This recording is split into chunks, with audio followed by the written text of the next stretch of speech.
भारत के मकबूल पंजाबी गुलकार सिद्धू मूसेवाला के वालिदैन ने अपने छोटे बेटे शुभदीप सिंह की पहली तस्वीर जारी कर दी। Photos and videos sharing app Instagram पर शेयरिंग की गई।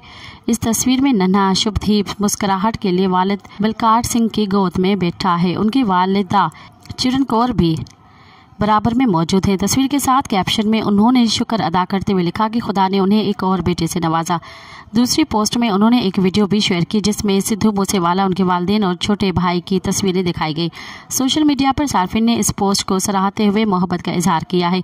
कुछ सार्फिन ने लिखा कि सिद्धू वापस आ गया है, छोटा सिद्धू अपने बड़े भाई जैसा दिखता है। वाज़ेह रहे कि सिद्धू मूसेवाला की मौत की 22 माह बाद उनके वालिदैन को शुभदीप सिंह की खुशखबरी मिली थी। मज़ीद ख़बरन ऐं तफ़सीलात लाइ विज़िट कयो असांजी वेबसाइट www.awamiNewsHD.com ऐं ॾिसंदा रहो अवामी न्यूज़ HD।